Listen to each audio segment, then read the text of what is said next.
HCN ನ್ಯೂಸ್ಗೆ ಸ್ವಾಗತ. ನಾನು ಪ್ರಿಯಾ. ಈಗ ಹೆಡ್ಲೈನ್ಸ್. ಸರ್ವಿಸ್ ರಸ್ತೆ ಇಲ್ಲದೆ ಜೀವ ಕೈಯಲ್ಲಿ ಹಿಡಿದು ಸಂಚಾರ, ಹೆದ್ದಾರಿ ತಡೆದು ಬೊಮ್ಮನಾಯಕನಹಳ್ಳಿ ನಿವಾಸಿಗಳ ಆಕ್ರೋಶ, ನಿವಾಸಿಗಳು ಪೊಲೀಸರ ನಡುವೆ ವಾಗ್ವಾದ, ಸ್ಥಳಕ್ಕೆ ಶಾಸಕ ಎಚ್ಪಿ ಸ್ವರೂಪ್ ಭೇಟಿ, ಭರವಸೆ.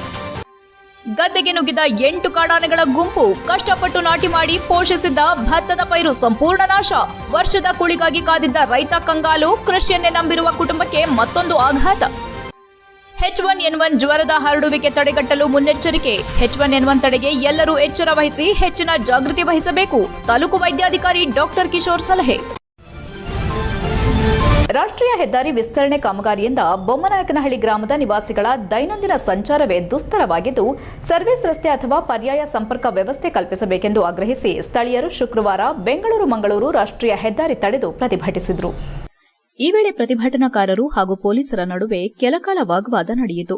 ವಿಷಯ ತಿಳಿದು ಸ್ಥಳಕ್ಕೆ ಶಾಸಕ ಎಚ್ಪಿ ಸ್ವರೂಪ್ ಮತ್ತು ಡಿವೈಎಸ್ಪಿ ಗಂಗಾಧರಪ್ಪ ಭೇಟಿ ನೀಡಿ ಪ್ರತಿಭಟನಾಕಾರರೊಂದಿಗೆ ಮಾತುಕತೆ ನಡೆಸಿ ಬೇಡಿಕೆ ಈಡೇರಿಸುವ ಭರವಸೆ ನೀಡಿದರು.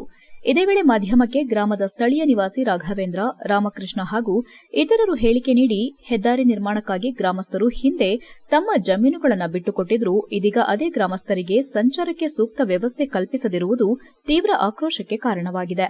ಸರ್ವಿಸ್ ರಸ್ತೆ ಇಲ್ಲದೆ ಸ್ಥಳೀಯರು ಅಪಾಯಕಾರಿ ರೀತಿಯಲ್ಲಿ ಹೆದ್ದಾರಿ ದಾಟಬೇಕಾದ ಪರಿಸ್ಥಿತಿ ನಿರ್ಮಾಣವಾಗಿದ್ದು, ಈ ಭಾಗದಲ್ಲಿ ಅಪಘಾತಗಳು ಹೆಚ್ಚಾಗುತ್ತಿವೆ ಎಂದು ನಿವಾಸಿಗಳು ದೂರಿದರು.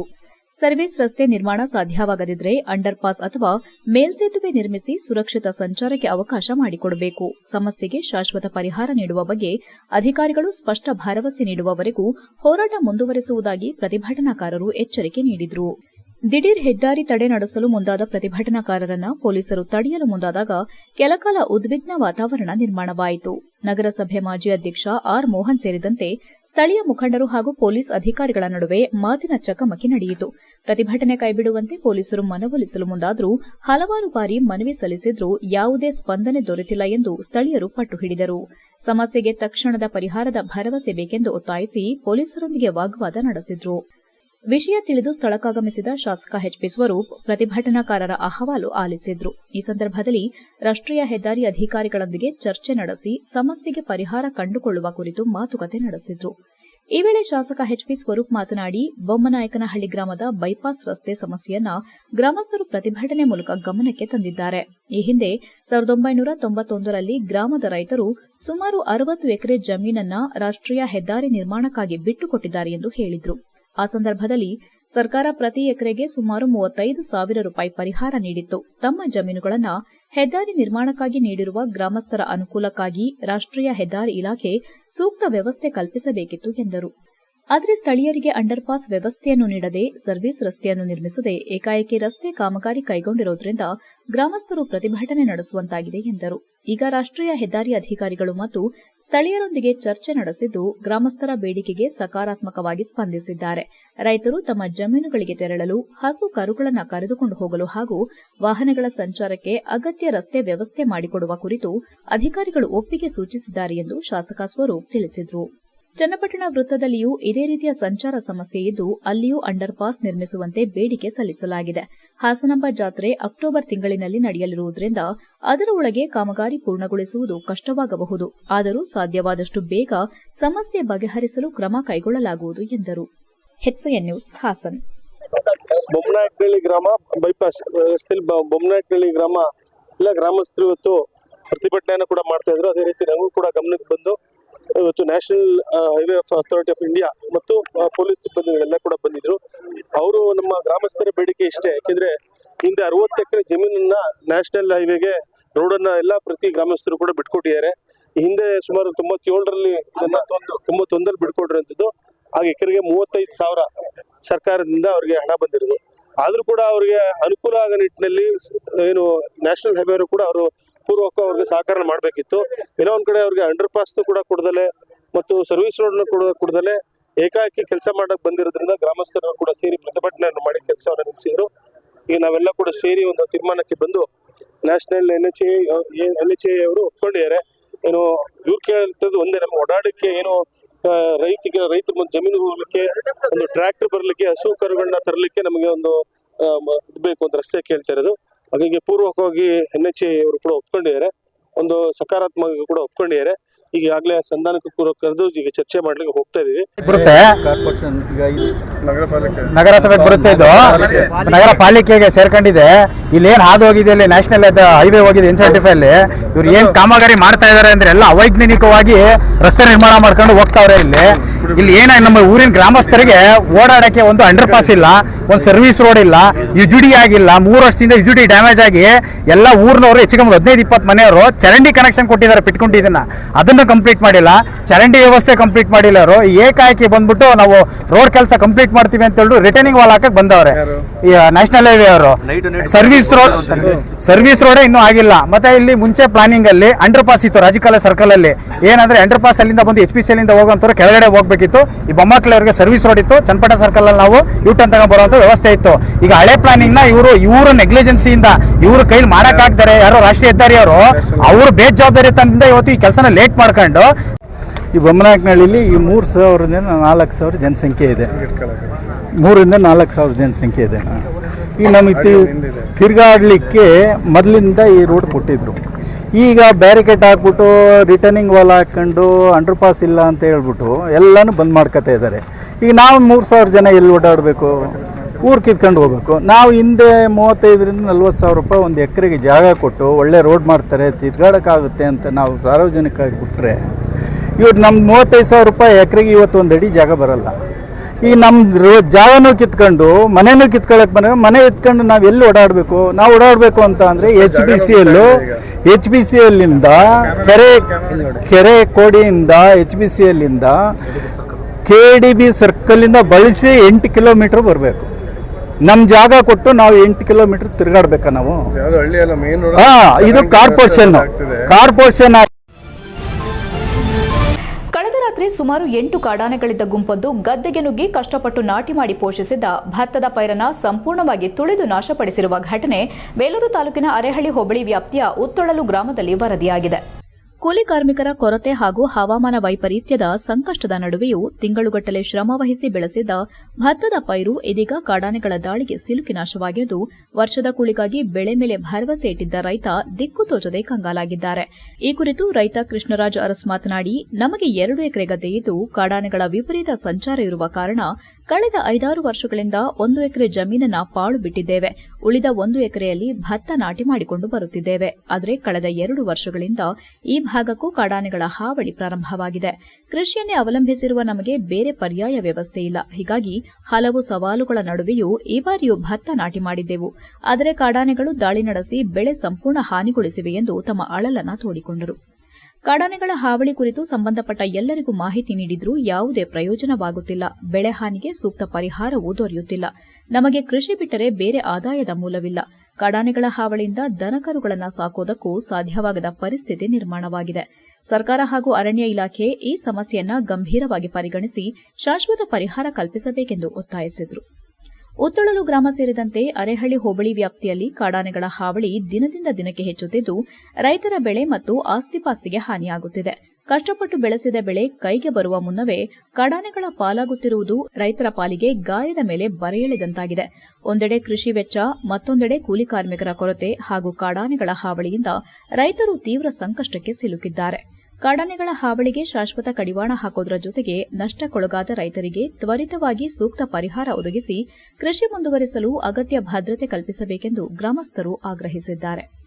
HCN news, Belur. ತುಂಗಭತ್ತ ನೋಟ್ಟಿದ್ವಿ, ಆದರೂ ಆನೆಗಳು 8 ಆನೆ ಬಂದು ಒಂದು ಚೂರು ಇಲ್ದಂಗೆ ಪುಡಿ ಮಾಡಿ ಹಾಕಿದ್ದಾವೆ. ಅದರಿಂದ MLAಗಳು ಯಾರೇ ಆಗಲಿ ಮಾತಾಡಿದವರಿಗೆ ಏನು ಹೇಳಿದ್ರು ಜವಾಬ್ದಾರಿಗಳು ತಾಂತಲ್ಲ ಫಾರೆಸ್ಟ್ನವರು. ಅದರಿಂದ ಮೇಲಧಿಕಾರಿಗೆ ಒಂದು ದಯಮಾಡಿ ನಮಗೆ ಬಡವರಿಗೆ ಪರಿಹಾರ ಕೊಡೋಕ್ಕೆ ಒಂದು ವ್ಯವಸ್ಥೆ ಮಾಡಿಕೊಡ್ಲಿ ಅಂತ ನಾವು ಮನವಿ ಮಾಡ್ಕೊತಾ ಇದ್ವಿ. ದಯವಿಟ್ಟು ಇದ್ರ ಬಗ್ಗೆ ಎಲ್ಲರೂ ಗಮನಕ್ಕೆ ತಗೊಂಡು ಮೇಲಧಿಕಾರಿಗೆ ಬರ್ದಾಕಬೇಕು ಅಂತ ನಾವು ಕೋರಿಕೆ ಮಾಡ್ತಾ ಇದ್ವಿ. ಈ ಥರ ಆದರೆ ರೈತರು ಬದುಕೋದೇ ಕಷ್ಟ ಇದೆ. ಗದ್ದೆ ಬೈಲಾಗೆಲ್ಲ ಬರ್ತಾರೆ, ಎಲ್ಲ ಕಡೆ ಸೋಲಾರ್ ಹಾಕಿದ್ದಾರೆ, ಗದ್ದೆ ಬೈಲಿ ಬಂದು ಗದ್ದೆನೆಲ್ಲ ಪುಡಿ ಮಾಡಿ ಏನೂ ಬಿಟ್ಟಿಲ್ಲ. ಬಂದು ಬೇಕಾದ್ರೆ ದಯವಿಟ್ಟು ನೀವೇ ಪರಿಶೀಲನೆ ಮಾಡಿ ನೋಡಿ, ಗದ್ದೆ ಏನು ಅನ್ನೋದು ಗೊತ್ತಾಗುತ್ತೆ. ರೈತರ ಕಷ್ಟಗಳು, ದನ ಸಾಕಂಗಿಲ್ಲ, ಒಂದು ಕರ ಸಾಕಂಗಿಲ್ಲ, ಏನೂ ಮಾಡೋಂಗಿಲ್ಲ ನಾವು.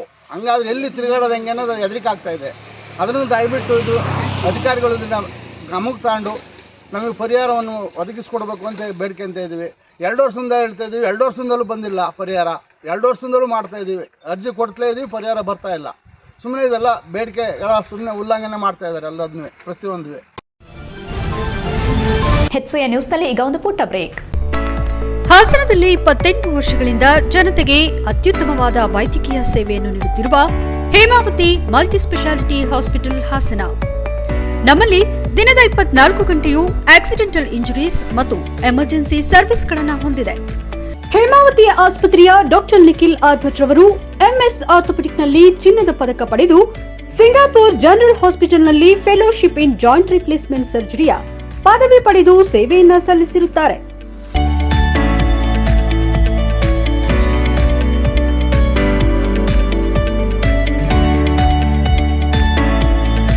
ನಮ್ಮಲ್ಲಿ ಆಂಬ್ಯುಲೆನ್ಸ್ ಸೇವೆಯೂ ಲಭ್ಯ. ಇನ್ನೇಕೆ ತಡ? ನೀವು ಯಾವುದೇ ಮೂಳೆ ಸಮಸ್ಯೆ ಹೊಂದಿದರೆ ಹಿಂದೆ ಭೇಟಿ ನೀಡಿ. ಹೇಮಾವತಿ ಮಲ್ಟಿ ಸ್ಪೆಷಾಲಿಟಿ ಹಾಸ್ಪಿಟಲ್, ಉತ್ತರ ಬಡಾವಣೆ, ಹಾಸನ. ಬ್ರೇಕ್ನ ನಂತರ HCN ನ್ಯೂಸ್ಗೆ ಸ್ವಾಗತ. H1N1 ಜ್ವರದ ಹರಡುವಿಕೆ ತಡೆಗಟ್ಟಲು ಸಾರ್ವಜನಿಕರು ಮುನ್ನೆಚ್ಚರಿಕೆ ಕ್ರಮಗಳನ್ನು ಪಾಲಿಸುವುದರೊಂದಿಗೆ ಆರೋಗ್ಯದ ಬಗ್ಗೆ ಹೆಚ್ಚಿನ ಜಾಗೃತಿ ವಹಿಸಬೇಕೆಂದು ಸಕಲೇಶಪುರ ತಾಲೂಕು ವೈದ್ಯಾಧಿಕಾರಿ ಡಾಕ್ಟರ್ ಕಿಶೋರ್ ಹೇಳಿದರು. ಸಕಲೇಶಪುರ ಪಟ್ಟಣದ ಕ್ರಾಫರ್ಡ್ ಆಸ್ಪತ್ರೆಯಲ್ಲಿ ಆರೋಗ್ಯ ಕಾರ್ಯಕರ್ತೆಯರಿಗಾಗಿ ಆಯೋಜಿಸಿದ್ದ H1N1 ಜಾಗೃತಿ ಸಭೆಯಲ್ಲಿ ಮಾತನಾಡಿದ ಅವರು, H1N1 ಜ್ವರವನ್ನು ತಡೆಗಟ್ಟುವುದು ಆರೋಗ್ಯ ಇಲಾಖೆಯೊಂದರ ಜವಾಬ್ದಾರಿಯಲ್ಲ. ಪ್ರತಿಯೊಬ್ಬರೂ ತಮ್ಮ ಆರೋಗ್ಯದ ಬಗ್ಗೆ ಕಾಳಜಿ ವಹಿಸುವ ಮೂಲಕ ಸೋಂಕಿನ ಹರಡುವಿಕೆ ನಿಯಂತ್ರಣಕ್ಕೆ ಸಹಕರಿಸಬೇಕು ಎಂದರು. ಜ್ವರ, ಕೆಮ್ಮು, ಗಂಟಲು ನೋವು, ಮೂಗು ಸೋರುವುದು, ತಲೆನೋವು, ಮೈಕೈ ನೋವು ಸೇರಿದಂತೆ H1N1 ಸೋಂಕಿನ ಲಕ್ಷಣಗಳು ಕಂಡುಬಂದರೆ ನಿರ್ಲಕ್ಷ್ಯ ಮಾಡದೆ ತಕ್ಷಣ ವೈದ್ಯರನ್ನ ಸಂಪರ್ಕಿಸಬೇಕು. ಕೆಮ್ಮುವಾಗ ಅಥವಾ ಸೀನುವಾಗ ಕರವಸ್ತ್ರ ಅಥವಾ ಟಿಶ್ಯೂ ಬಳಸಬೇಕು. ಅವು ಲಭ್ಯವಿಲ್ಲದ ಸಂದರ್ಭ ಮೊಣಕೈ ಒಳಭಾಗವನ್ನು ಬಳಸುವ ಅಭ್ಯಾಸ ಬೆಳೆಸಿಕೊಳ್ಳಬೇಕೆಂದು ಸಲಹೆ ನೀಡಿದರು. ಕೈಗಳನ್ನು ಸಾಬೂನು ಮತ್ತು ನೀರಿನಿಂದ ಆಗಾಗ್ಗೆ ಸ್ವಚ್ಛವಾಗಿ ತೊಳೆಯುವುದು, ಅನಾರೋಗ್ಯವಿದ್ದಾಗ ಮನೆಯಲ್ಲೇ ವಿಶ್ರಾಂತಿ ಪಡೆಯುವುದು, ಇತರರಿಂದ ಅಂತರ ಕಾಯ್ದುಕೊಳ್ಳುವುದು ಮತ್ತು ಅಗತ್ಯವಿದ್ದಲ್ಲಿ ಮಾಸ್ಕ್ ಧರಿಸುವುದು ಸೋಂಕು ಹರಡುವುದನ್ನು ತಡೆಯಲು ಸಹಕಾರಿಯಾಗುತ್ತದೆ ಎಂದರು. ವೈದ್ಯರ ಸಲಹೆ ಇಲ್ಲದೆ ಆಂಟಿಬಯೋಟಿಕ್ ಅಥವಾ ಇತರೆ ಔಷಧಿಗಳನ್ನು ಸೇವಿಸಬಾರದು. ಮಕ್ಕಳು, ಗರ್ಭಿಣಿಯರು, ವೃದ್ಧರು ಮತ್ತು ಇತರೆ ಹೆಚ್ಚಿನ ಅಪಾಯದ ವ್ಯಕ್ತಿಗಳು ಯಾವುದೇ ಲಕ್ಷಣಗಳನ್ನು ನಿರ್ಲಕ್ಷಿಸದೆ ತಕ್ಷಣ ವೈದ್ಯಕೀಯ ಸಲಹೆ ಪಡೆಯಬೇಕು. ವೈದ್ಯರ ಸಲಹೆಯಂತೆ ಇನ್ಫ್ಲೂಯೆನ್ಸಾ ಲಸಿಕೆ ಪಡೆಯುವುದರಿಂದ ರಕ್ಷಣೆಗೆ ಸಹಕಾರಿಯಾಗಬಹುದೆಂದು ತಿಳಿಸಿದರು. ಉಸಿರಾಟದ ತೊಂದರೆ, ಎದೆನೋವು, ತೀವ್ರ ದುರ್ಬಲತೆ, ಗೊಂದಲ ಮತ್ತು ನಿರಂತರವಾಗಿ ಹೆಚ್ಚುತ್ತಿರುವ ಜ್ವರ ಕಂಡುಬಂದರೆ ತಕ್ಷಣ ಆಸ್ಪತ್ರೆಗೆ ಭೇಟಿ ನೀಡಿ ಚಿಕಿತ್ಸೆ ಪಡೆಯಬೇಕೆಂದು ಡಾ ಕಿಶೋರ್ ತಿಳಿಸಿದರು. ಜಾಗೃತಿ ಇರಲಿ, H1N1 ಹರಡುವಿಕೆ ತಡೆಯೋಣ, ಆರೋಗ್ಯಕರ ಸಮಾಜ ನಿರ್ಮಿಸೋಣ ಎಂಬ ಸಂದೇಶದೊಂದಿಗೆ ಸಾರ್ವಜನಿಕರಲ್ಲಿ ಜಾಗೃತಿ ಮೂಡಿಸುವಂತೆ ಆರೋಗ್ಯ ಕಾರ್ಯಕರ್ತರಿಗೆ ಕರೆ ನೀಡಿದರು. ಈ ಸಂದರ್ಭದಲ್ಲಿ ಡಾ ರಮೇಶ್, ಹಿರಿಯ ಆರೋಗ್ಯ ಮೇಲ್ವಿಚಾರಕಿ ರತ್ನಮ್ಮ ಸೇರಿದಂತೆ ಆರೋಗ್ಯ ಇಲಾಖೆಯ ಸಿಬ್ಬಂದಿ ಉಪಸ್ಥಿತರಿದ್ದರು. HCN news, Sakleshpur. ಜ್ವರವನ್ನು ತಡೆಗಟ್ಟುವುದು ನಮ್ಮೆಲ್ಲರ ಜವಾಬ್ದಾರಿ. ಜ್ವರ, ಕೆಮ್ಮು, ಗಂಟಲು ನೋವು, ಮೂಗು ಸೋರಿಕೆ, ತಲೆನೋವು, ಮೈಕೈ ನೋವು, ಕೆಮ್ಮುವುದು, ಸೀನಿದಾಗ ನಾವು ಅದನ್ನು ಸೀನಿದಾಗ ಅಕಸ್ಮಾತ್ ಕರ್ಚೀಫ್ ಎಲ್ಲ ನಾವು ಇದು ಮಾಡ್ಕೋಬೇಕು. ಅಕಸ್ಮಾತ್ ಕರ್ಚೀಫ್ ಇಲ್ಲ ಅಂತಂದರೆ ಒಣ ಕೈಯಲ್ಲಿ ಹಿಂಗಾದ ಇಟ್ಕೋಬೇಕು. ಸೊ ಈಗ ಮನೆಯಲ್ಲಿ ಈಗ ಗರ್ಭಿಣಿಯರು ಇರ್ಬೋದು, ಇಲ್ಲ ಮಕ್ಕಳಿರ್ಬೋದು, ಇಲ್ಲ ವೃದ್ಧರು ಇರ್ಬೋದು, ನಮಗೇನಾರ ಕೆಮ್ಮು, ಮೈಕೈ ನೋವು, ನಮಗೇನಾರು ಇನ್ಫ್ಲುಯೆನ್ಸಾ ಟೈಪ್ ಸಿಂಪ್ಟಮ್ಸ್ ಏನಾರು ಬಂದರೆ ನಾವು ಅವ್ರ ಜೊತೆ ದೂರದಿಂದ ಸಂಪರ್ಕಗೊಳಿಸ್ಕೋಬೇಕು. ಅದಕ್ಕೋಸ್ಕರ ಅಕಸ್ಮಾತ್ ಒಂದು ನಾರ್ಮಲ್ ಮಾಸ್ಕ್ ಹಾಕೊಂಡ್ರೆ ಸಾಕು. ನನಗೆ ನನ್ನ ವ್ಯಾಪ್ತಿಗೆ 15 ಪ್ರಾಥಮಿಕ ಆರೋಗ್ಯ ಕೇಂದ್ರ ಬರ್ತದೆ. ನಾನು ಆದಷ್ಟು ಎಲ್ಲ ಪ್ರಾಥಮಿಕ ಆರೋಗ್ಯ ಕೇಂದ್ರಗಳಲ್ಲೂ ಮಾಸ್ಕನ್ನು ಉಚಿತವಾಗಿ ಕೊಡಲು ಮಾನ್ಯ ಶಾಸಕರ ಅನುಮೋದನೆಯಿಂದ, ಆಮೇಲೆ ಮುರಳೀಮೋಹನ್ ಸರ್ ಅನುಮೋದನೆಯಿಂದ, ಮಾನ್ಯ ಕುಮಾರಸ್ವಾಮಿಯವರ ಅನುಮೋದನೆಯಿಂದ ನಾನು ಒಂದು ವ್ಯವಸ್ಥೆಯನ್ನು ಮಾಡಿಕೊಡ್ತೀನಿ. ದಯವಿಟ್ಟು ನಾನು ಸಾರ್ವಜನಿಕರಲ್ಲಿ ಬೇಡ್ಕೊಳ್ಳೋದೇನಂತಂದರೆ, ನಿಮಗೆ ಜ್ವರ, ಕೆಮ್ಮು, ನೆಗಡಿ ಏನಾದ್ರು ಬಂದರೆ ದಯವಿಟ್ಟು ನೀವೇ ಐಸೋಲೇಷನ್ ಆಗಿಬಿಡಿ. ನೀವು ಐಸೋಲೇಷನ್ ಆಗಿಬಿಟ್ಟು ಯಾರಿಗೂ ಥ್ಯಾಂಕ್ಸ್ ಕೊಡೋಕೆ ಹೋಗ್ಬೇಡಿ. ಥ್ಯಾಂಕ್ಸಿಂದ ಹರಡುತ್ತೆ. ಆಮೇಲೆ ಜಾಸ್ತಿ ನೀರು ಕುಡೀರಿ. ಆಮೇಲೆ ಇನ್ನೊಂದು ಏನು ಇಂಪಾರ್ಟೆಂಟ್ ಇದೆ, ಸೆಲ್ಫ್ ಮೆಡಿಕೇಷನ್ಸ್ ತೊಗೊಬೇಡಿ. ನಂಗೆ ಜ್ವರ ಇದೆ ಅಂತ ಹೇಳ್ಬಿಟ್ಟು ಮೆಡಿಕಲ್ ಶಾಪಲ್ಲಿ ಹೋಗ್ಬಿಟ್ಟು ಒಂದು ಮಾತ್ರೆ ತೊಗೊಳೋದು ಅವೆಲ್ಲ ಮಾಡೋಕ್ಕೆ ಹೋಗ್ಬೇಡಿ. ಡಾಕ್ಟ್ರನ್ನ ಕನ್ಸಲ್ಟ್ ಮಾಡಿ. ಅಕಸ್ಮಾತ್ ಡಾಕ್ಟ್ರ್ ಸಿಗಲಿಲ್ಲ ಅಂತಂದರೆ ಪ್ಯಾರಾಸಿಟಮಾಲ್ 650 mg ಅನ್ನೋದು ಟ್ಯಾಬ್ಲೆಟ್ನ ತೊಗೊಳ್ಳಿ. ಅದು ಯಾವಾಗ 6 ಅವರ್ಸ್ಲಿ ತೊಗೊಳ್ಳಿ. ಹೈಡ್ರೇಷನ್ ಅಂದರೆ ಇದು ಏನು ತೋರಿಸೋದು, ORS ಜ್ಯೂಸ್ನ ಕುಡೀರಿ. ORS ಜ್ಯೂಸ್ನ ಬೇಕಾದ್ರೆ ಮನೇಲೇ ಮಾಡ್ಕೋಬೋದು. ಸಕ್ಕರೆ, ಸಾಲ್ಟ್ ಹಾಕ್ಬಿಟ್ಟು ಹಿಂಗೆ ಕಲಿಸ್ಕೊಂಡು ಬೇಕಾದ್ರೆ ನೀವು ಕುಡ್ಕೋಬೋದು. HCN ನ್ಯೂಸ್ನಲ್ಲಿ ಈಗ ಒಂದು ಪುಟ್ಟ ಬ್ರೇಕ್.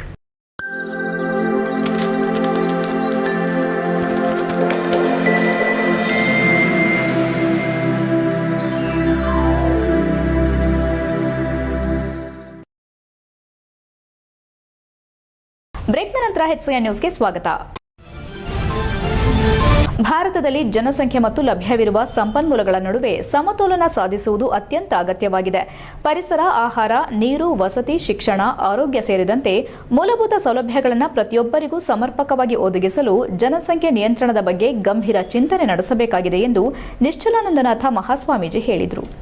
ವಿಶ್ವ ಜನಸಂಖ್ಯಾ ದಿನಾಚರಣೆ ಅಂಗವಾಗಿ ಗುರುವಾರದಂದು ಆಯೋಜಿಸಿದ್ದ ವಿಶೇಷ ಅರಿವು ಮತ್ತು ಆಧ್ಯಾತ್ಮಿಕ ಸಭೆಯಲ್ಲಿ ನಿಶ್ಚಲಾನಂದನಾಥ ಮಹಾಸ್ವಾಮೀಜಿ ಮುಖ್ಯ ಆಶೀರ್ವಚನ ನೀಡಿ ಮುಂದಿನ ಪೀಳಿಗೆಗೆ ಉತ್ತಮ ಪರಿಸರ ಹಾಗೂ ಸುಖಮಯ ಜೀವನವನ್ನು ನೀಡಬೇಕಾದರೆ ಜನಸಂಖ್ಯೆ ಮತ್ತು ಸಂಪನ್ಮೂಲಗಳ ನಡುವೆ ಸಮತೋಲನ ಕಾಯ್ದುಕೊಳ್ಳುವುದು ಅನಿವಾರ್ಯವಾಗಿದೆ. ಪರಿಸರ ಸಂರಕ್ಷಣೆ ಹಾಗೂ ಆರೋಗ್ಯಕರ ಜೀವನ ಶೈಲಿಗೆ ಪ್ರತಿಯೊಬ್ಬರೂ ಆದ್ಯತೆ ನೀಡಬೇಕೆಂದು ನಿಶ್ಚಲಾನಂದನಾಥ ಮಹಾಸ್ವಾಮೀಜಿ ಹೇಳಿದರು. ಕಾರ್ಯಕ್ರಮವನ್ನು ಉದ್ಘಾಟಿಸಿದ ಹಾಸನ ಜಿಲ್ಲಾ ಪೊಲೀಸ್ ವರಿಷ್ಠಾಧಿಕಾರಿ ಶ್ರೀಮತಿ ಶುಭಾನ್ವಿತಾ ಮಾತನಾಡಿ, ಮಹಿಳೆಯರು ಮೊದಲು ಆರ್ಥಿಕ ಸ್ವಾವಲಂಬನೆ ಸಾಧಿಸಲು ಪ್ರಯತ್ನಿಸಬೇಕು ಎಂದರು. ಹೆಣ್ಣು ಮಕ್ಕಳು ದೇಶದ ಜನಸಂಖ್ಯೆಯ ಅರ್ಧದಷ್ಟು ಭಾಗವನ್ನು ಹೊಂದಿದ್ದು, ಇಂದು ಎಲ್ಲಾ ಕ್ಷೇತ್ರದಲ್ಲಿಯೂ ತಮ್ಮದೇ ಆದ ಸಾಧನೆ ಮತ್ತು ಛಾಪು ಮೂಡಿಸಿದ್ದಾರೆ. ಆದರೂ ಸಮಾಜದಲ್ಲಿ ಗಂಡು ಮಕ್ಕಳಿಗೆ ಹೆಚ್ಚಿನ ಆದ್ಯತೆ ನೀಡುವ ಮನೋಭಾವ ಇನ್ನೂ ಮುಂದುವರೆದಿದ್ದು, ಇದು ಹೆಣ್ಣು ಮಕ್ಕಳ ಭವಿಷ್ಯಕ್ಕೆ ಮಾರಕವಾಗಿದೆ ಎಂದರು. ರೆಡ್ ಕ್ರಾಸ್ ಸಂಸ್ಥೆಯ ಸಭಾಪತಿ ಹೆಮ್ಮಿಗೆ ಮೋಹನ್ ಪ್ರಾಸ್ತಾವಿಕವಾಗಿ ಮಾತನಾಡಿದರು. ಕಾಲೇಜಿನ ಪ್ರಾಧ್ಯಾಪಕಿ ರತ್ನಾ ವೈಡಿ ಅವರು ವಿಶ್ವ ಜನಸಂಖ್ಯಾ ದಿನಾಚರಣೆಯ ಮಹತ್ವ ಮತ್ತು ಜನಸಂಖ್ಯೆ ಹೆಚ್ಚಳದ ಸಾಧಕ ಬಾಧಕಗಳ ಕುರಿತು ವಿವರಿಸಿದರು. ಡಾ ರಂಗಲಕ್ಷ್ಮಿ ಆರ್ಎನ್ ಮಾತನಾಡಿ, ವಿದ್ಯಾರ್ಥಿಗಳು ಶಿಕ್ಷಣ ಪೂರ್ಣಗೊಳಿಸಿ ಉದ್ಯೋಗ ಪಡೆದುಕೊಂಡ ನಂತರ ಜೀವನದ ಪ್ರಮುಖ ನಿರ್ಧಾರಗಳನ್ನು ಸೂಕ್ತ ಸಮಯದಲ್ಲಿ ತೆಗೆದುಕೊಳ್ಳುವ ಬಗ್ಗೆ ಜಾಗೃತಿ ಹೊಂದಬೇಕು ಎಂದರು. ಕಾರ್ಯಕ್ರಮದ ಅಧ್ಯಕ್ಷತೆ ವಹಿಸಿದ್ದ ಪ್ರೊಫೆಸರ್ ಬಾಲಕೃಷ್ಣ ಮಾತನಾಡಿ, ಜನಸಂಖ್ಯೆ ಹೆಚ್ಚಳದಿಂದ ಉಂಟಾಗುತ್ತಿರುವ ದುಷ್ಪರಿಣಾಮಗಳ ಕುರಿತು ಗಣ್ಯರು ವಿದ್ಯಾರ್ಥಿಗಳಿಗೆ ಪರಿಣಾಮಕಾರಿಯಾಗಿ ಮಾಹಿತಿ ನೀಡಿ ಅರಿವು ಮೂಡಿಸಿರುವುದು ಶ್ಲಾಘನೀಯ ಎಂದರು. ಕಾರ್ಯಕ್ರಮದಲ್ಲಿ ಮುಖ್ಯ ಅತಿಥಿಗಳಾಗಿ ಡಾ ವೈಎಸ್ ವೀರಭದ್ರಪ್ಪ, ಶಬೀರ್ ಅಹಮದ್, ಎಸ್ಎಸ್ ಪಾಷಾ, ಡಾ ರಂಗಲಕ್ಷ್ಮಿ ಹಾಗೂ Shrimati KT Jayashree, red cross ಸಂಸ್ಥೆ ನಿರ್ದೇಶಕರಾದ Amjad Khan, BR Uday Kumar, Subbaswamy, Girigowda, Bheemraj, VK Abdul Basheer, Mamata Patil, KR Madhu, ಕಾಲೇಜಿನ ಯುವ ರೆಡ್ ಕ್ರಾಸ್ ಸಂಯೋಜಕ ಪ್ರೊಫೆಸರ್ ಎಚ್ಕೆ ವೆಂಕಟೇಶ್ ಸೇರಿದಂತೆ ಕಾಲೇಜಿನ ಬೋಧಕ, ಬೋಧಕೇತರ ಸಿಬ್ಬಂದಿ ಮತ್ತು ವಿದ್ಯಾರ್ಥಿಗಳು ಕಾರ್ಯಕ್ರಮದಲ್ಲಿ ಭಾಗವಹಿಸಿದ್ದರು. HCN news Hassan. ಅತ್ಯವಶ್ಯಕವಾಗಿ ಸಿಗಬೇಕು, ಆಗ ಮಾತ್ರ ಈ ಪ್ರಪಂಚ ಸುಖಮಯವಾಗಿರುತ್ತೆ. ಇಲ್ಲಾಂದ್ರೆ ದುಃಖಮಯದಲ್ಲಿ ತುಂಬಿ ಹೋಗ್ತದೆ. ಬೇರೆ ಬೇರೆ ರೀಸನ್ಸ್ ಎಲ್ಲ ಉಟ್ಕೊಂಡ್ಬಿಡ್ತವೆ, ಬೇರೆ ಬೇರೆ ಕಾರಣಗಳು ಉಟ್ಕೊಂಡ್ಬಿಡ್ತವೆ. ಮೊದಲು ನೀವೆಲ್ಲ ಜ್ಞಾಪಕ ಇಟ್ಕೊಳ್ಳಿ, ಇವತ್ತು ನಮ್ಮ ದೇಶದ ಎಕನಾಮಿಕ್ ಸ್ಟೇಟಸ್ ಅನ್ನ UNDP ಅವರು ಮೆಜರ್ ಮಾಡ್ತಾರೆ. ಯುನೈಟೆಡ್ ನೇಷನ್ಸ್ ಡೆವಲಪ್ಮೆಂಟ್ ಪ್ರಾಜೆಕ್ಟ್ ಅಂತ ಒಂದು ಸಂಸ್ಥೆ ಇದೆ, that is working under IBRD and UNO. ಅವ್ರು ಹೇಳ್ತಾರೆ, ಈ HDI human development index concept, human development index ಯಾರಿಗಾದ್ರು ಗೊತ್ತಿದೆಯಾ? Anybody? What is meant by HDI? ಅವರು ಪದೇ ಪದೇ ಎಚ್ಚರಿಕೆ ಕೊಡ್ತಾ ಇದ್ದಾರೆ ಇಂಡಿಯನ್ಸ್ಗೆ, ಏಷ್ಯನ್ ಕಂಟ್ರೀಸ್ಗೆ ಎಚ್ಚರಿಕೆ ಕೊಡ್ತಾ ಇದ್ದಾರೆ, ನಿಮ್ಮ ಹ್ಯೂಮನ್ ಡೆವಲಪ್ಮೆಂಟ್ ಇಂಡೆಕ್ಸು ಸಮರ್ಪಕವಾಗಿಲ್ಲ. ನಿಮ್ಮ ದೇಶದಲ್ಲಿ ಕಿದಿಪಿದಿಯಿಂದ ಜನ ಒದ್ದಾಡ್ತಾ ಇದ್ದಾರೆ, ಆದರೆ ಒಬ್ರಿಗೂ ಹೊಟ್ಟೆ ತುಂಬ ಊಟ ಸಿಗ್ತಾ ಇಲ್ಲ, ಒಳ್ಳೆ ಆರೋಗ್ಯ ಸಿಗ್ತಾ ಇಲ್ಲ, ಒಳ್ಳೆ ಮನೆಗಳಿರ್ತಿಲ್ಲ. ಇನ್ನು ಆ ಕೊಳಚೆ ಪ್ರದೇಶದಲ್ಲಿ ವಾಸ ಮಾಡಿ ಯಾಕ್ರೋ ಬೇಕು? ಆ ಹುಲಿ, ಸಿಂಹ, ಕರಡಿ, ನರಿ, ನಾಯಿಗಳಾದ್ರೂ ಚೆನ್ನಾಗಿ ವಾಸ ಮಾಡ್ತಾರೆ ಸಂತೋಷವಾಗಿ. ನೀವು ಅಪರೂಪದ ಜನ್ಮ, ಮನುಷ್ಯ ಜನ್ಮ, ಯೋಚನೆ ಮಾಡೋ ಶಕ್ತಿನ ಭಗವಂತ ಕೊಟ್ಟಿದ್ದಾನೆ. ಅಟ್ಲೀಸ್ಟ್ ಒಂದು ಒಳ್ಳೆ ಜಾಬ್ದಲ್ಲಿ ವಾಸ ಮಾಡಿ, ಒಳ್ಳೆ ಮನೆಯಲ್ಲಿ ವಾಸ ಮಾಡಿ, ಒಳ್ಳೆ ಊಟ ತಿನ್ನಿ, ಒಳ್ಳೆ ಎಜುಕೇಷನ್ ಪಡ್ಕೊಳ್ಳಿ, ಸಂತೋಷವಾಗಿ ಜೀವನ ನಡೆಸಿ, ಸಾಧ್ಯ ಆದ ದೇಶಕ್ಕೆ ಏನಾದರೂ ಒಂದಷ್ಟು ಕಾಂಟ್ರಿಬ್ಯೂಟ್ ಮಾಡಿ, ಇಲ್ಲಾಂದರೆ ಅಪಘಾತಕಾರಿ ಆಗಬೇಡಿ, ಖಾಲಿ ಮಾಡಿ ಅಲ್ವಾ? ಅದನ್ನೇ ತಾನೇ ಹೇಳ್ಬೇಕಾದ್ದು ಅಲ್ವಾ? ಆ HDIನಲ್ಲಿ IBRD, IMF, UNDP again and again they are warning the leaders of India. ನಿಮ್ಮ HDI ಭಾಳ ಕುಗ್ತಾ ಇದೆ. ನಾನು ಮಾಸ್ಟರ್ ಡಿಗ್ರಿ ಮಾಡಬೇಕಾದ್ರೆ ಬೆಂಗಳೂರು ಸಿಟಿನಲ್ಲಿ ಇಂಡಿಯನ್ HDI ವಾಸ್ 117. ಈಗ ಎಷ್ಟಿದೆ ಪ್ರೊಫೆಸರ್? 137. ನೋಡಿ, it is declining. Comparatively it is declining. Absolutely also the quality of life is also declining. ಸಾಪೇಕ್ಷವಾಗಿ ಹೋಲಿಕೆ ಮಾಡಿ ಹೇಳೋದಾದರೆ 98ರಲ್ಲಿ 117 ಸ್ಥಾನ. ನಾವತ್ತು ಪೋಸ್ಟ್ ಗ್ರಾಜುಯೇಷನ್ ಮಾಡಬೇಕಾದ್ರೆ ಬೆಂಗಳೂರು ಸಿಟಿ ಡಿಪಾರ್ಟ್ಮೆಂಟ್ ಆಫ್ ಎಕನಾಮಿಕ್ಸಲ್ಲಿ ಈಗ ಅದು 137ಕ್ಕೆ ಇಳಿದಿದೆ. ಡಿಕ್ಲೈನ್ ಆಗ್ತಾ ಇದೆ ರ್ಯಾಂಕ್. ಇನ್ಕ್ರೀಸ್ ಆಗಬೇಕಾಗಿತ್ತು ಅಲ್ವಾ rank? Quality of life increase ಆಗಬೇಕಾಗಿತ್ತಲ್ವಾ? ಇದು ಡಿಕ್ಲೈನ್ ಆಗ್ತಾ ಇದೆ. ಈ ಒಂದು ಆಲ್ ದೀಸ್ ಫೆಸಿಲಿಟೀಸ್ ಎಲ್ಲ ನಾವು ಮಾಡರ್ನ್ ಅಂತೀವಿ, ಬಾಹ್ಯಾಕಾಶಕ್ಕೆ ಹೋಗಿ ಬಂದಿದ್ದೀವಿ ಅಂತೀವಿ, ಸೈನ್ಸು, ಟೆಕ್ನಾಲಜಿ ಎಲ್ಲದರ ಮೇಲಿದ್ದೀವಿ. ಇವತ್ತು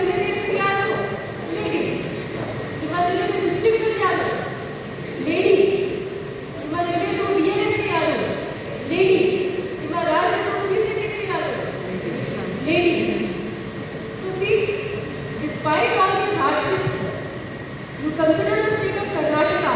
Karnataka will talk most bureaucrat is a lady, and India will talk most person is a lady. So what is the inspiration that we can draw from all of these ladies? First of all, that we are not weaker than anybody. Women are not weaker than anybody. We are as strong as anybody else. And if you see biological studies, ಹೋಗಿದ್ರೆ women to mental capacity and mental strength men ಗಿಂತ ಜಾಸ್ತಿ ಇದೆ. Because biologically also we suffer a lot. ಅಲ್ವಾ? ಪ್ರತಿ ತಿಂಗಳು menstruation ಆಗುತ್ತೆ ಎಲ್ರಿಗೆ. ಆದರೆ ನಾವೆಲ್ಲ ಕೆಲಸ ಮಾಡಬೇಕು. ನೀವು ಕಾಲೇಜ್ ಬರಬೇಕು, ನಿಮ್ಮ ಟೀಚರ್ಸ್ ಬರಬೇಕು, ಇಲ್ಲಿಗೆ ಸ್ಕೂಲ್ಗೆ ಕಾಲೇಜ್ಗೆ ಟೀಚರ್ಸ್ ಬರಬೇಕು, ನಾವು ಲೇಡೀಸ್ ನಮ್ಮ ಜಾಬ್ಗೆ ಹೋಗಬೇಕು ಅಲ್ವಾ? ಆಮೇಲೆ child birth most painful experience. ಆದರೆ women continue to work, they continue to take care of their family also, and they continue to do well in their job also. So mentally you are very, very powerful. Never ever forget that you are more powerful than your male counterparts. And there is no offense saying that. You are much more powerful. All you require is willpower. If you willpower is there, you can be whatever you want to be.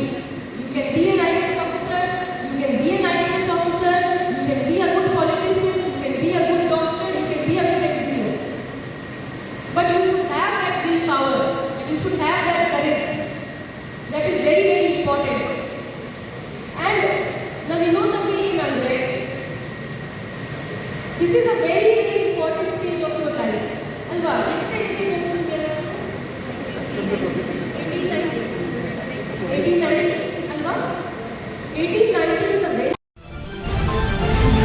HCN ನ್ಯೂಸ್ನಲ್ಲಿ ಈಗ ಒಂದು ಪುಟ್ಟ break. ಓ Ramesh, hi Suresh, ನೀನೇನೋ ಇಲ್ಲಿ? ನನ್ ಮಗನ್ನ PU ಜೊತೆಗೆ CA ಮಾಡ್ಸೋಣ ಅಂದ್ರೆ ನನ್ನ ಮಗ ಸ್ಪೋರ್ಟ್ಸ್ ಕಲ್ಚರಲ್ಸ್ ಅಂತಿದ್ದಾನೆ. ಏನ್ ಮಾಡೋದು? ಅದಕ್ಕೆ ಟೆನ್ಷನ್. ಡೈರೆಕ್ಟ್ ಆಗಿ ಕರ್ಕೊಂಡು ಹೋಗಿ ಪ್ರತಿ ಸಲ 100% ರಿಸಲ್ಟ್ ತಗೋತಿರೋ ನಮ್ಮ ಸೆಂಟ್ರಲ್ ಕಾಮರ್ಸ್ ಕಾಲೇಜ್ಗೆ ಸೇರ್ಸು. ಅಲ್ಲಿ ಪ್ರತಿ ವರ್ಷ ಸ್ಟೇಟ್ ರ್ಯಾಂಕ್ಸ್ ಹಾಗೆ ಜಿಲ್ಲೆಗೆ ಫಸ್ಟ್ ರ್ಯಾಂಕ್ ತಗೊಳ್ಳೋ ಜೊತೆಗೆ CA, CS ಗೆ ಕೋಚಿಂಗ್ ಕೊಟ್ಟು ಒಳ್ಳೆ ರಿಸಲ್ಟ್ ಕೊಡ್ತಿರೋ ಜಿಲ್ಲೆಯ ನಂಬರ್ 1 ಕಾಮರ್ಸ್ ಕಾಲೇಜು. ಅಲ್ಲ, CA ಕೇಳಿದೀನಿ, CS ಅಂದ್ರೆ ಕಂಪನಿ ಸೆಕ್ರೆಟರಿ ಅಂತ. ಅದು CA ತರನೇ ಪ್ರೊಫೆಷನಲ್ ಕೋರ್ಸು. ಇಡೀ ಜಿಲ್ಲೆಯಲ್ಲಿ CS ಗೆ ಕೋಚಿಂಗ್ ಕೊಡ್ತಿರೋದು ಇದೊಂದೇ ಕಾಲೇಜು. ಜೊತೆಗೆ PU, ಡಿಗ್ರಿ ಎಲ್ಲ ಸ್ಟೂಡೆಂಟ್ಸ್ ಗೂ advance excel, SAP, tally, power BI ತರ ಆಡ್ ಆನ್ ಕೋರ್ಸ್ ಗಳು ಇವೆ. ಇಷ್ಟೇ ಅಲ್ಲಪ್ಪ, ಡಿಗ್ರಿ ಸ್ಟೂಡೆಂಟ್ಸ್ ಗೆ ಪ್ಲೇಸ್ಮೆಂಟ್ ಟ್ರೈನಿಂಗ್ ಕೊಟ್ಟು ಕ್ಯಾಂಪಸ್ ಇಂಟರ್ವ್ಯೂ ಮಾಡಿಸ್ತಾರೆ. ಮತ್ತೆ ಪ್ರತಿ ವರ್ಷ ಕಾಲೇಜಿನ 50 ರಿಂದ 60 ವಿದ್ಯಾರ್ಥಿಗಳು ಒಳ್ಳೊಳ್ಳೆ ಕಂಪನಿಗೆ ಸೆಲೆಕ್ಟ್ ಆಗ್ತಿದ್ದಾರೆ. ಜೊತೆಗೆ ಸ್ಪೋರ್ಟ್ಸ್ ನಲ್ಲಿ ಈ ಕಾಲೇಜ್ ನ ಮಕ್ಕಳು ಸ್ಟೇಟ್ ಮತ್ತೆ ನ್ಯಾಷನಲ್ಸ್ ಗೂ ಹೋಗ್ತಾರೆ. ಕಲ್ಚರಲ್ಸ್ ಗೆ ಟ್ಯಾಲೆಂಟ್ ಹಂಟ್ ಅಂತ ಹಬ್ಬನೇ ಮಾಡ್ತಾರೆ. ಹಾಗಾದ್ರೆ ಕಾಮರ್ಸ್ ಮಕ್ಕಳಿಗೆ ಬೇಕಿರೋ A to Z ಇದೊಂದೇ ಕಾಲೇಜ್ ನಲ್ಲಿ ಸಿಗುತ್ತೆ ಅಂತ ಆಯ್ತು. ಹೌದು, ಹುಡುಗರಿಗೂ ಹುಡುಗಿಯರಿಗೂ ಪ್ರತ್ಯೇಕ ಹಾಸ್ಟೆಲ್ ವ್ಯವಸ್ಥೆ ಕೂಡ ಇದೆ. ಅದೇ ನಮ್ಮ ಸೆಂಟ್ರಲ್ ಕಾಮರ್ಸ್ ಕಾಲೇಜ್. ಪ್ರವೇಶಾತಿಗಾಗಿ ಸಂಪರ್ಕಿಸಿ central commerce PU college, Saibaba temple ಎದುರು, ಸಾಲಗಾಮಿ ರಸ್ತೆ, Hassan. Central commerce degree college, Salagami ರಸ್ತೆ, ಹಾಸನ. ದೂರವಾಣಿ ಸಂಖ್ಯೆ 9916141544 ಮತ್ತು 9902301522.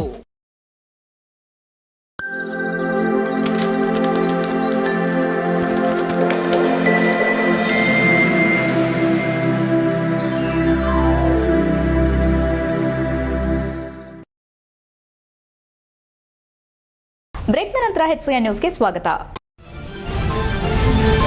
ರಾಷ್ಟ್ರೀಯ ಹಬ್ಬಗಳ ಆಚರಣಾ ಸಮಿತಿ ವತಿಯಿಂದ ಬ್ರಹ್ಮಶ್ರೀ ಶ್ರೀ ನಾರಾಯಣ ಗುರು ಹಾಗೂ ನುಲಿಯ ಚಂದಯ್ಯ ಜನ್ಮ ದಿನಾಚರಣೆಯನ್ನು ಸಕಲೇಶಪುರ ತಾಲೂಕು ಪಂಚಾಯಿತಿ ಸಭಾಂಗಣದಲ್ಲಿ ಆಚರಿಸಲಾಯಿತು.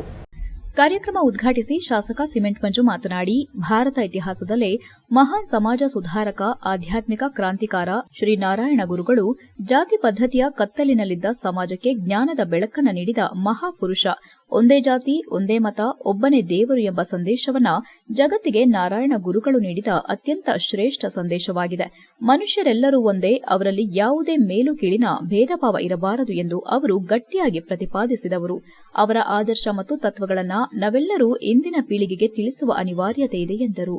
ಪ್ರಾಂಶುಪಾಲ ರಮೇಶ್ ಮಾತನಾಡಿ, ಆಚರಣೆಗಳು ಅರ್ಥಪೂರ್ಣವಾಗಬೇಕಾದರೆ ದಾರ್ಶನಿಕರು ಸಾರಿರುವ ಸಂದೇಶಗಳನ್ನು ನಮ್ಮ ಜೀವನದಲ್ಲಿ ಅಳವಡಿಸಿಕೊಳ್ಳಬೇಕು.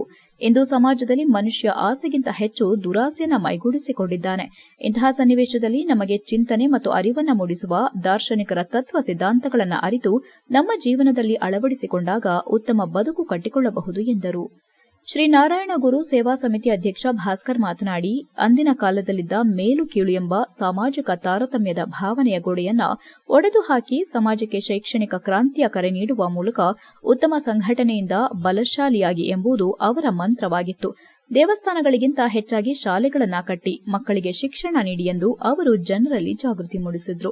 ಮೂಢನಂಬಿಕೆ, ಪ್ರಾಣಿ ಬಲಿ ಮತ್ತು ಮದ್ಯಪಾನದ ವಿರುದ್ಧ ಹೋರಾಡಿದರು. ಅವರ ಈ ಮಹತ್ತರ ಕಾರ್ಯವನ್ನ ಕಂಡು ಮಹಾತ್ಮ ಗಾಂಧೀಜಿ ಮತ್ತು ರವೀಂದ್ರನಾಥ ಟಾಗೋರ್ರಂತಹ ಮಹಾನಾಯಕರು ಅವರ ಆಶ್ರಮಕ್ಕೆ ಭೇಟಿ ನೀಡಿ ಗುರುಗಳ ಪಾದಕ್ಕೆ ನಮಸ್ಕರಿಸಿದ್ದರು. ಇಂತಹ ಕ್ರಾಂತಿಕಾರಿ ಸಂತ ನಮ್ಮ ಕರ್ನಾಟಕದ ಮಂಗಳೂರಿಗೂ ಭೇಟಿ ನೀಡಿ ಕುದ್ರೋಳಿ ಗೋಕರ್ಣನಾಥೇಶ್ವರ ದೇವಸ್ಥಾನವನ್ನು ಸ್ಥಾಪಿಸಿದ್ದು ನಮ್ಮ ಹೆಮ್ಮೆಯಾಗಿದೆ ಎಂದರು. ಕಾರ್ಯಕ್ರಮದಲ್ಲಿ ಮೋಹನ್, ಹಿಂದುಳಿದ ವರ್ಗಗಳ ಇಲಾಖೆಯ ಚಂದ್ರಶೇಖರ್, ಹಿಂದುಳಿದ ವರ್ಗಗಳ ಇಲಾಖೆಯ ವಿಸ್ತರಣಾಧಿಕಾರಿ ಬಸವನಗೌಡ ಪಾಟೀಲ್, ಸಮಾಜದ ಮುಖಂಡರು ಮತ್ತು ವಿವಿಧ ಇಲಾಖೆಯ ಅಧಿಕಾರಿಗಳು ಉಪಸ್ಥಿತರಿದ್ದರು. HCN news, Sakleshpur. ಇವತ್ತು ನುಲಿಯ ಚೆನ್ನಯ್ಯ ಇರಬಹುದು, ನಾರಾಯಣ ಗುರು ಇವರುಗಳು ಸಮಾಜಕ್ಕೆ ಅವರದೇ ಆದಂತ ಕೊಡುಗೆಯನ್ನ ಕೊಟ್ಟು ಹೋಗಿದ್ದಾರೆ. ಹಾಗಾಗಿ ಅವ್ರು ಈ ಭೂಮಿ ಮೇಲೆ ನೂರಾರು ವರ್ಷಗಳ ಕಳೆದ್ರು ಕೂಡ ಅವ್ರ ಬಗ್ಗೆ ನಾವು ಇವತ್ತು ನೆನೆಸ್ಕೊಂಡು ಅವ್ರ ಜಯಂತಿ ಕಾರ್ಯಕ್ರಮನ ನಾವು ಮಾಡ್ತಾ ಇದೀವಿ. ಯಾಕೆ ಮಾಡ್ತಾ ಇದೀವಿ ಅಂದ್ರೆ, ಇತಿಹಾಸವನ್ನ ಅರಿಯೋದು, ಇತಿಹಾಸವನ್ನ ಸೃಷ್ಟಿಸಲಾರ ಅಂತ ಹೇಳಿದ್ರೆ ಫಸ್ಟ್ ಅವ್ರ ಬಗ್ಗೆ ವಿಚಾರವನ್ನ ತಿಳ್ಕೊಳ್ತಕ್ಕಂಥ ಕೆಲಸವನ್ನ ಮಾಡಬೇಕು. ನಾವೀಗ ಜಯಂತಿನ ಮಾಡಿದಂತ ಸಂದರ್ಭದಲ್ಲಿ 4 ಜನ ಅವ್ರ ವಿಚಾರ ಮಾತಾಡಿದಂತ ಸಂದರ್ಭದಲ್ಲಿ ಅವ್ರ ವಿಚಾರಗಳನ್ನ ತಿಳ್ಕೊಬಹುದು. ಈ ಸಮಾಜಕ್ಕೆ ಅವ್ರು ಏನ್ ಕೊಟ್ಟೋಗಿದ್ದಾರೆ, ಹಣ ಕೊಟ್ಟೋಗಿದ್ರೆ, ಆಸ್ತಿ ಕೊಟ್ಟೋಗಿರೋದು ಯಾವುದು ಶಾಶ್ವತ ಅಲ್ಲ. ಈ ಸಮಾಜಕ್ಕೆ ಅವ್ರದೇ ಆದಂತ ಮೌಲ್ಯಗಳನ್ನ ಕೊಟ್ಟೋಗಿದ್ದಾರೆ. ಏನು ಹಿಂದೆಲ್ಲ ಹೇಗಿತ್ತು ಅಂತ ತಮ್ಮೆಲ್ಲರೂ ಕೂಡ ಗೊತ್ತಿದೆ. ಬಹುಶಃ ಇವತ್ತಿನ ಮಕ್ಕಳಿಗೆ ಅವೆಲ್ಲ ಗೊತ್ತಿಲ್ಲ. ಸಮಾಜದಲ್ಲಿ ಅಸಮಾನತೆ ಅನ್ನೋದು ಯಾವ ಮಟ್ಟಕ್ಕಿತ್ತು ಅಂತಕ್ಕಂಥದ್ದನ್ನ ಇಲ್ಲಿ ಇರ್ತಕ್ಕಂಥ ಕೆಲವೊಬ್ರು ಅನುಭವಿಸಿದ್ರೆ ಕೆಲವೊಬ್ರು ಅನುಭವಿಸ್ತಾ ಇರ್ಬೋದಿಲ್ಲ ಅಂತ ನಾನು ಹೇಳಲ್ಲ. ಆದ್ರೆ ಇವತ್ತಿನ ಮಕ್ಕಳಿಗೆ ಗೊತ್ತಿಲ್ಲ. ಯಾಕೆಂದ್ರೆ ಇವೆಲ್ಲ ಮಕ್ಕಳುಗಳಿಗೆ ಉತ್ತಮ ವಿದ್ಯಾಭ್ಯಾಸವನ್ನ ಕೊಟ್ಟಿದ್ರ. ಇವತ್ತು ಹಿಂದಿನ ಜನರೇಷನ್ ಕಂಪೇರ್ ಮಾಡಿದ್ರೆ ಇವತ್ತಿನ ಜನರೇಷನ್ ಚೇಂಜ್ ಆಗಿದೆ. ಹಾಗಾಗಿ ಇವರು ಬದುಕಿದಂತ ಅವಧಿಯಲ್ಲಿ ಅವರು ಅಸಮಾನತೆಯನ್ನ ನೋಡಿ, ಈ ಅಸಮಾನತೆ ಮತ್ತೆ ಎಲ್ಲೂ ಕೂಡ ಇರಬಾರ್ದು, ಈ ಅಸಮಾನತೆ ವಿರುದ್ಧವಾಗಿ ಕೆಲಸವನ್ನ ಮಾಡಬೇಕು. ಭಾಸ್ಕರ್ ಹೇಳಿದ್ರಿ, ಒಂದು ವ್ಯಕ್ತಿ ಇವ್ರ ಜೊತೆಲಿ ನಾವು ಮಾಡ್ಕೊಂಡು ಬಂದಿದ್ವಿ. ನಮಗೆ ಖುಷಿ ಆಗ್ತಾ ಇದೆ, ಸಂತೋಷ ಆಗ್ತದೆ. ಯಾಕೆಂದ್ರೆ ನಾವು ಒಂದೇ ಸಮುದಾಯ ಮಾಡಿದ್ರೆ ಇವ್ರದೊಂದು ಜಾತಿಯಪ್ಪ, ಆ ಜಾತಿಯವರು ಮಾಡ್ತಾ ಇದ್ದಾರೆ ಅಂತ ಆಗೋದು. ಈಗ ನುಲಿಯ ಚಂದಯ್ಯ ಜಾತಿಯರು 2 ಜನ ಇದ್ರು ಅಥವಾ ನಾವೊಂದು 10 ಜನ ಇದ್ರು ನಮ್ಗೆ ಅದರಲ್ಲಿ ಭಾರಿ ಖುಷಿ ಆಗ್ತಾ ಇದೆ. ಅವ್ರ ಜೊತೆ ನಾವು ಸೇರ್ಕೊಂಡು ಮಾಡೋದ್ರಿಂದ ಜಾತಿ ಅನ್ನೋದು ಯಾವತ್ತು ಹೋಗಲು ಅಲ್ಲಿವರೆಗೂ ನಮ್ಮ ಸಮಾಜ, ನಮ್ಮ ಸಾಮಾಜಿಕವಾಗಿ ಭಾರಿ ಹಿಂದುಳಿದ ಇರುತ್ತೆ. ಈ ಜಾತಿಯಿಂದ ಹೋಗಲಾಡ್ಸೋಕೋಸ್ಕರನೇ ಇವರು ಒಂದೇ ಜಾತಿ ಒಂದೇ ಧರ್ಮ ಅಂತ ಹೇಳಿ ಪ್ರತಿಪಾದಿಸ್ಕೊಂಡು ಬಂದಂತ ನಾರಾಯಣ ಗುರುಗಳು. ಅದನ್ನ ಈಗ ಎಲ್ಲಿ ಯಾರು ಯಾವ ತರದಲ್ಲೂ ಮಾಡ್ತಾ ಇಲ್ಲ. ಎಲ್ಲೂ ಹೋದ್ರು ನೀನ್ ಎಂತ ಜಾತಿ ಅಂತ ಕೇಳ್ತಾರೆ. ತಿನ್ನ ಅನ್ನದಲ್ಲಿ ಕೇಳ್ತಾ ಇದಾರೆ ಜಾತಿ. ನಿಮಗೆ ಗೊತ್ತಿರೋದು ಬಂದ್ಗಳೇ, ಸೊಸೈಟಿಲಿ ಹೋದ್ರೆ ನೀವು ಯಾವ ಜಾತಿ ಅಂತ ಕೇಳ್ತಾ ಇದ್ದಾರೆ. SI ಮೊನ್ನೆ ಮಾಡಿದಾಗ್ಲೂ ಜಾತಿ ಯಾವುದು ಅಂತ ಕೇಳ್ತಾ ಇದ್ದಾರೆ, ಮೆನ್ಷನ್ ಮಾಡ್ತಾ ಇದ್ದಾರೆ. ಈ ಪಿಡುಗು ಇದು, ಈ ಕೊರೋನಾ ಬಂತು, ಅದಕ್ಕಿಂತ ಹಿಂದೆ ಬೇರೆ ಬೇರೆ ಕಾಯಿಲೆಗಳು ಬಂದಲ್ಲ, ಆ ಟೈಪ್ ಇದು ಅಂಟುರೋಗಗಳು. ಜಾತಿ ಅನ್ನೋದು ತಿನ್ನ ಅನ್ನಕ್ಕೆ ಜಾತಿ ಇರಲ್ಲ. ರೋಡಲ್ಲಿ ಏನಾದ್ರು ಆಕ್ಸಿಡೆಂಟ್ ಆಗಿ ಬಿದ್ರು ಸತ್ರು ಅದಕ್ಕೆ ಜಾತಿ ಇರಲ್ಲ. ಕೊನೆಯಲ್ಲಿ ಮತ್ತೊಮ್ಮೆ ಮುಖ್ಯಾಂಶಗಳು. ಸರ್ವಿಸ್ ರಸ್ತೆ ಇಲ್ಲದೆ ಜೀವ ಕೈಯಲ್ಲಿ ಹಿಡಿದು ಸಂಚಾರ, ಹೆದ್ದಾರಿ ತಡೆದು ಬೊಮ್ಮನಾಯಕನಹಳ್ಳಿ ನಿವಾಸಿಗಳ ಆಕ್ರೋಶ, ನಿವಾಸಿಗಳು ಪೊಲೀಸರ ನಡುವೆ ವಾಗ್ವಾದ, ಸ್ಥಳಕ್ಕೆ ಶಾಸಕ HP ಸ್ವರೂಪ್ ಭೇಟಿ, ಭರವಸೆ. ಗದ್ದೆಗೆ ನುಗ್ಗಿದ 8 ಕಾಡಾನೆಗಳ ಗುಂಪು, ಕಷ್ಟಪಟ್ಟು ನಾಟಿ ಮಾಡಿ ಪೋಷಿಸಿದ್ದ ಭತ್ತದ ಪೈರು ಸಂಪೂರ್ಣ ನಾಶ, ವರ್ಷದ ಕೂಳಿಗಾಗಿ ಕಾದಿದ್ದ ರೈತ ಕಂಗಾಲು, ಕೃಷಿಯನ್ನೇ ನಂಬಿರುವ ಕುಟುಂಬಕ್ಕೆ ಮತ್ತೊಂದು ಆಘಾತ. H1N1 ಜ್ವರದ ಹರಡುವಿಕೆ ತಡೆಗಟ್ಟಲು ಮುನ್ನೆಚ್ಚರಿಕೆ, H1N1 ತಡೆಗೆ ಎಲ್ಲರೂ ಎಚ್ಚರ ವಹಿಸಿ ಹೆಚ್ಚಿನ ಜಾಗೃತಿ ವಹಿಸಬೇಕು, ತಾಲೂಕು ವೈದ್ಯಾಧಿಕಾರಿ ಡಾಕ್ಟರ್ ಕಿಶೋರ್ ಸಲಹೆ. ಎಷ್ಟೊತ್ತು ನೀವು ನೋಡಿದ್ದು ಹಾಸನದ ಸುದ್ದಿ ಅಂದ್ರೆ HCN ನ್ಯೂಸ್.